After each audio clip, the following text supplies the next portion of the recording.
Friends, welcome back our channel Padma Vantasala. ఈరోజు మన ఛానల్లో చోలే మసాలా కర్రీ ఎలా వండుకోవాలో చూద్దాం. చాలా టేస్టీగా ఉంటుంది. సేమ్ డాబా స్టైల్లో ఉంటుంది. స్టవ్ ఆన్ చేసుకొని మనం ఓవర్ నైట్ నానబెట్టుకున్న ఈ చోలేని ఒక 10 నిమిషాల పాటు మెత్తగా ఉడికించుకొని పక్కన పెట్టుకోవాలి. ఇప్పుడు ఒక చిన్న ఉల్లిపాయ తీసుకొని గ్రైండ్ చేసుకోవాలి. 4 నుంచి 5 టమాటాలు తీసుకొని ఇలా మెత్తని పేస్ట్ లాగా గ్రైండ్ చేసుకొని పక్కన పెట్టుకోవాలి. ఇప్పుడు కడాయి పెట్టుకొని 3 టేబుల్ స్పూన్ ఆఫ్ ఆయిల్ వేసుకోవాలి. 1 టేబుల్ స్పూన్ ఆవాలు, 1 టేబుల్ స్పూన్ జీలకర్ర వేసుకోవాలి. నా దగ్గర జీలకర్ర లేదు టైంకి, అందుకే నేను వేసుకోలేదు. ఇప్పుడు మనం ఆనియన్ పేస్ట్ ఇందులో వేసుకోవాలి. ఒకసారి కలుపుకొని పచ్చివాసన పోయేంత వరకు గోలనివ్వాలి. ఆ తర్వాత 1 టేబుల్ స్పూన్ అల్లం వేసి కలుపుకోవాలి.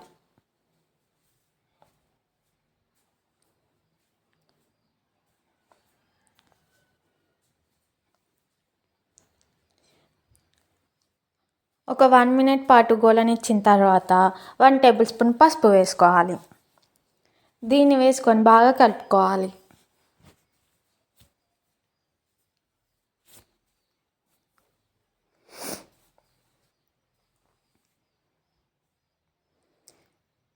మనం ఇందాక గ్రైండ్ చేసుకున్న టమాటా ప్యూరీని ఇందులో వేసుకొని మిక్స్ చేసుకోవాలి.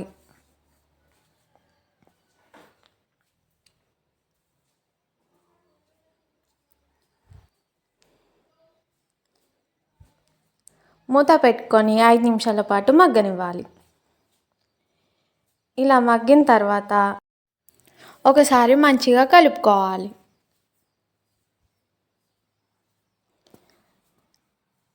ఇప్పుడు ఇందులో 2 స్పూన్స్ కారం, 1 స్పూన్ సాల్ట్ వేసుకోవాలి.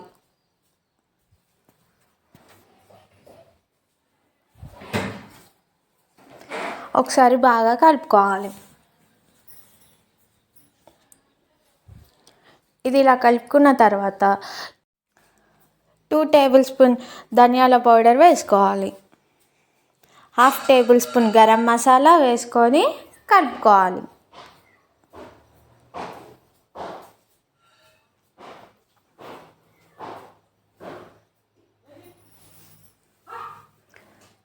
కసూరి మెంతి వేసుకోవాలి. ఇది వేసుకోవడం వల్ల మంచి టేస్ట్ వస్తుంది.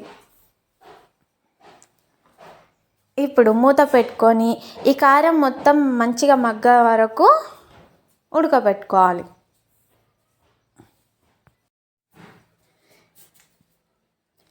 ఇప్పుడు దీన్ని ఒకసారి మంచిగా కలుపుకోవాలి. ఇప్పుడు ఇందులో మనం ఉడకబెట్టుకున్న చోలే వేసుకోవాలి. ఇలా వాటర్తో వేసుకోవాలి. సూప్ కావాలంటే వాటర్తో వేసుకోండి. గ్రేవీలా కావాలి అంటే ఓన్లీ వాటర్ తీసేసి అది వేయండి. ఇప్పుడు ఒకసారి మిక్స్ చేసుకొని ఇందులో నేను కడిగిన కొత్తిమీర వేస్తున్నాను. మళ్ళీ ఒకసారి కలుపుకొని మూత పెట్టి మరో 5 నిమిషాలు మగ్గనివ్వాలి. ఇలా ఆయిల్ పైకి తేలేంత వరకు మగ్గనివ్వాలి. అప్పుడు ఈ చోలే మసాలా కర్రీ పర్ఫెక్ట్గా కుక్ అయినట్టు.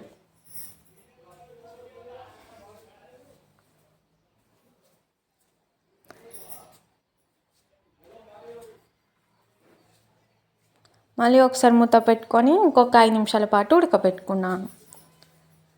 Chole bhature curry ready. చాలా ఈజీ అండ్ టేస్టీ.